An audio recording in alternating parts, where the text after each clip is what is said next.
America did not stumble into the Cold War by accident, and it did not survive it by luck alone.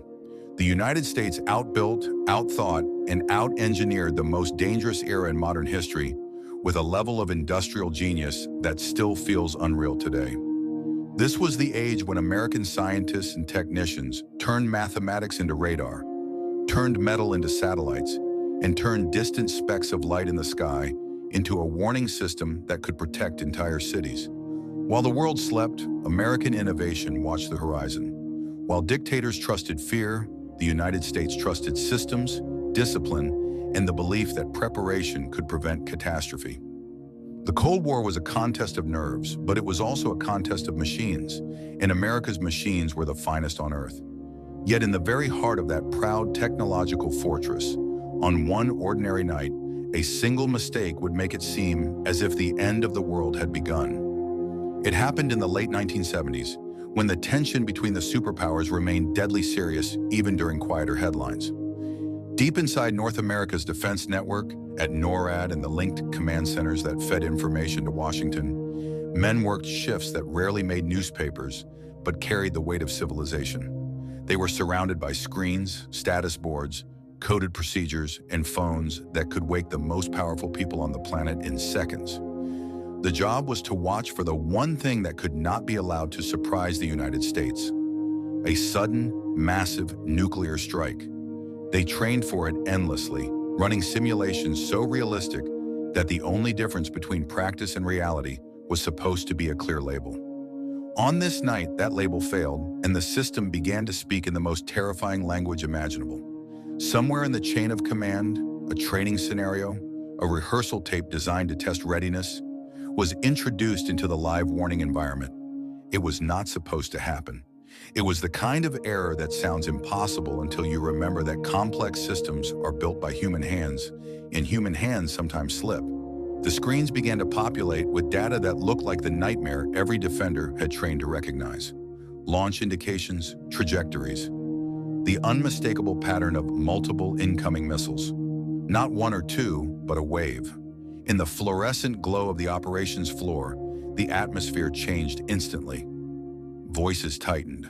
Movements became sharp and efficient. Procedures clicked into place, not because anyone wanted them to, but because they had been drilled into muscle memory for exactly this moment. Within minutes, the warning reached the National Military Command Center, where duty officers were trained to validate, escalate, and, if necessary, initiate the process that could lead to retaliation. The clock in these situations is brutal. There is no luxury of long debate when intercontinental missiles, if real, could cross oceans in roughly half an hour. Decisions must be made with speed, but speed is dangerous because speed is how accidents become irreversible. The early reports were alarming enough to demand immediate attention, and the channels that existed for the worst day in history began to open. The kind of phones that almost never rang began to ring. In the White House, Jimmy Carter was the man who could be forced awake by a message no one ever wanted delivered. Around him were advisors whose role was to translate raw warning data into choices that could end millions of lives. Among them was Zbigniew Brzezinski, a hardened strategist who understood the Soviet Union intimately and who knew that a false alarm could be as dangerous as a real attack if the wrong people reacted too quickly. In later retellings, Brzezinski would describe the chilling possibility of being told that nuclear missiles were inbound and having only minutes to advise the president on what to do. Imagine that. Imagine being asked to recommend the most consequential act in human history while you are still trying to confirm whether the threat is even real. But here is what made the moment especially terrifying. On those screens, the data was not subtle. It did not whisper. It screamed. It showed a coordinated strike, the kind of scenario that Cold War planners had feared for decades. And when the system screams, the human brain does something dangerous. It wants to believe the machine because the machine is precise. The machine is fast. The machine does not sweat. The machine does not hesitate. Yet the veterans in those rooms had learned something else too. Machines can be wrong, and when they are wrong at this level, the price is everything. As the alarm escalated, the duty officers did what American defense culture, at its best, is built to do. They demanded confirmation. They checked for corroboration across multiple sources because the architecture of U.S. early warning was not designed to rely on a single sensor or a single report. If there truly were launches, other systems should see them.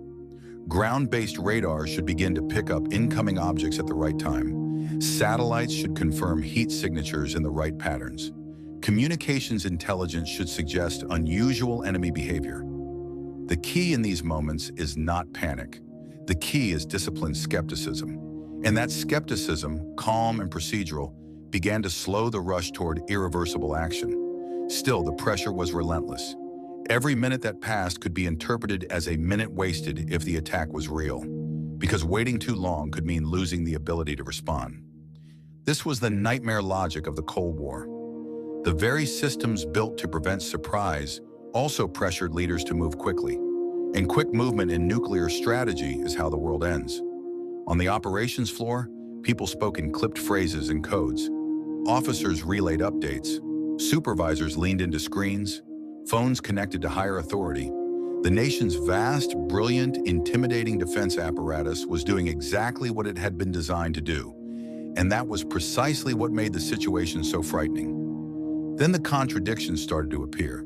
The picture on one set of displays did not match what other sensors should have been seeing. The timelines did not align the way a real strike would likely align. Certain confirmations, expected by that point, were absent. The people in the room began to sense the shape of a possibility that was both reassuring and terrifying. The system might be lying.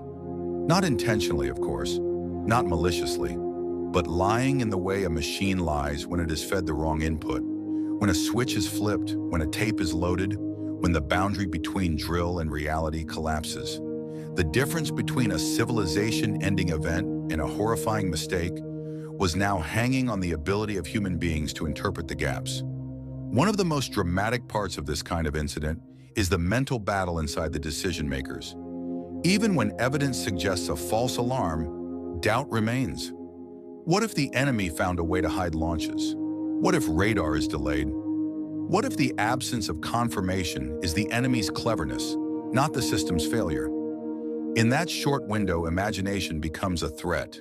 The mind tries to complete the picture because humans hate uncertainty. But the professionals in that chain were trained to tolerate uncertainty long enough to ask one more question, to demand one more verification, to wait for the data that should arrive if the world is truly ending. And then quietly, the world did not end. The additional confirmations never came. The radar picture did not evolve the way a real strike would evolve. The terrifying display that had suggested incoming missiles began to collapse under scrutiny. The realization spread through the command chain like a cold wave. This was a mistake. A training scenario had leaked into a live environment. The war that had seemed minutes away was not happening at all. The phones that had been poised to deliver the worst news in history went silent, not because the danger had passed in triumph, but because it had never existed in the first place. If you try to imagine the emotional aftermath, it is difficult to do justice to it. There is no victory celebration when you discover you were seconds away from catastrophe by accident. There is only a heavy quiet, an almost physical awareness of how thin the line is between order and annihilation.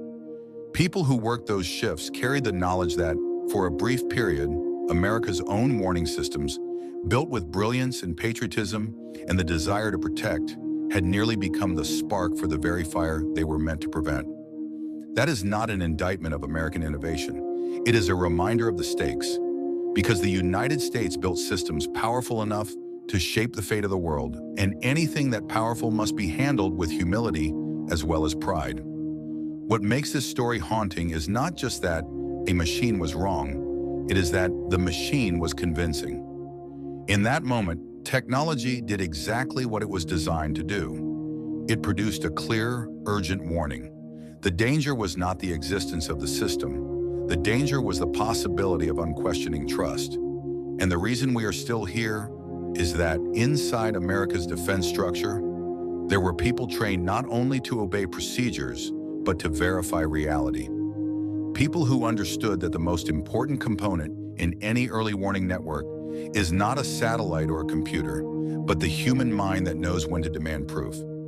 That is the paradox of the Cold War.